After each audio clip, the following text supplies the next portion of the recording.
백성의 벗으로 한 평생을 살다 간 해월 최시영. 지금부터 120년 전인 1898년 6월 2일 동학의 이조인 해월 최시영은 현재 서울의 종로 3가의 육군법원에서 좌도난정, 그릇된 도로 성리학적 가치를 어지럽힘의 죄목으로 교수형에 처해졌다. 동학의 우두머리로 우리 근대사의 한 획을 그었던 노성자는 72세의 일기로 이렇게 생을 마감했다. 유일하게 그의 모습을 담고 있는 참형 직전의 사진에는 깡마른 모습의 야윈 얼굴에도 성자의 선한 눈빛은 감출 수 없었다.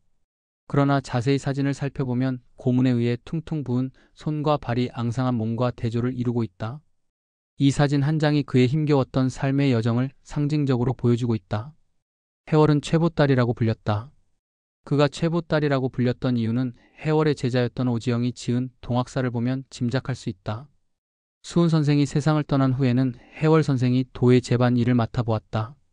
선생의 초명은 경상이요, 개명한 것은 시영이니 또한 경주 최씨 집안에서 출생했다.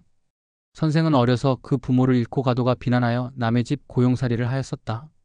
일찍이 수훈 선생을 만나 도를 배워 깨달은 것이 있어 수훈 선생의 신법을 받아 도의 장래를 당부하였었다. 수훈 선생이 갑자년에 변을 당한 이후 숨어서 몰래 다니며 경상, 전라, 충청, 강원, 경기, 황해, 평안 등의 각 도를 다니며 비밀히 도를 전하여 수만 명의 문도를 두었었다.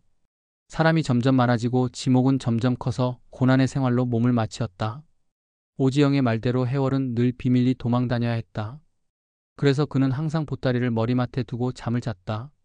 그러다 관군이 급습하면 보따리 하나만 둘러매고 흔적 없이 어디론가 사라졌다. 그렇게 그가 도망 다닌 기간이 35년간이었다.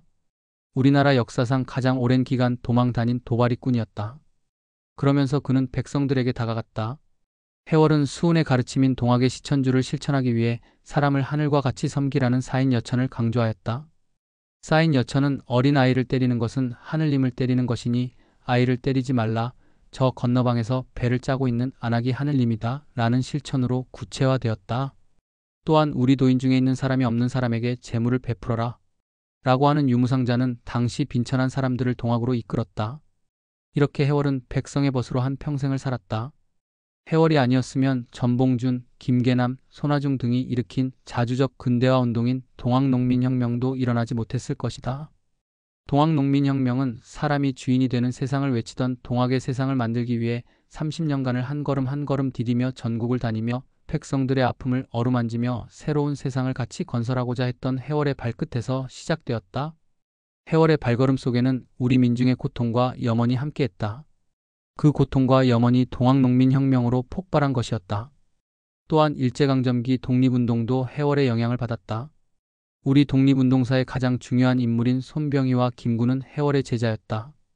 해월의 수제자인 동학의 3세 교주인 의암 손병희는 1919년 기미독립만세운동을 주도하였는데 그는 15년간 해월 밑에서 공부하였다.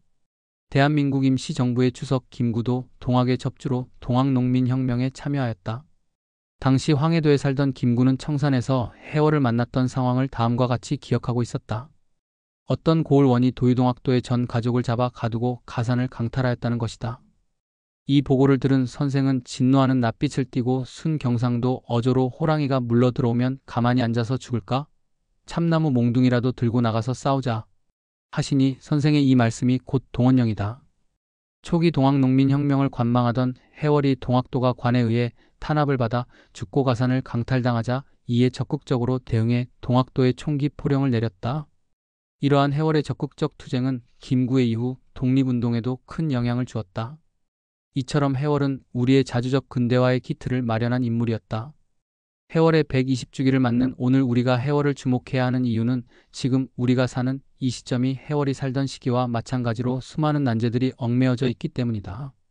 밖으로는 미중의 영향력 확대와 일본의 우익화 그리고 북한 핵위기 등이 엄습하고 있고 안으로는 금수저와 흑수저로 논란되는 빈부의 격차, 보수와 진보의 갈등 등이 산재해 있다.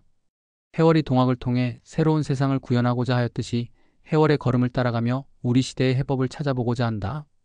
해월의 생명사상을 실천했던 장일수는 이 시대의 해월을 주목해야 하는 이유를 다음과 같이 말하고 있다.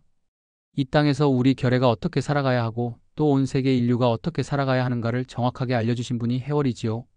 우리 결의로서는 가장 자주적으로 사는 길이 무엇이며 또 그 자주적인 것은 일체와 평등한 관계에 있어야 한다는 것을 그는 설명해 주셨지요. 눌리고 억압받던 이 한반도 100년의 역사 속에서 그 이상 거룩한 모범이 어디 있겠어요? 그래서 저는 해월에 대한 향심이 많지요. 물론 예수님이나 석가모니나 다 거룩한 모범이지만 해월 선생은 바로 우리 지척에서 삶의 가장 거룩한 모범을 보여주시고 가셨죠. 우리 지척에서 삶의 가장 거룩한 모범을 보여주며 우리가 살아가야 할 방향을 제시해준 이가 해월이다. 해월 이야기는 해월의 탄생에서부터 죽음까지를 가능한 한 세밀하게 살펴보고자 한다. 그 대강으로는 소년기의 최경상, 시천주의 충격과 동학 입도, 수행과 종교적 체험, 동학의 제2대 교주 등극, 수훈의 죽음과 고난의 시작, 영해교조 신원운동, 강원도에서 순환, 단양 은거와 경전 간행, 삼남으로의 교세의 확장, 종교의 자유 획득을 위한 교조 신원운동, 반봉건 반침략의 동학농민혁명, 교단 수습과 순도 등이다. 성강현 동의대 겸임교수,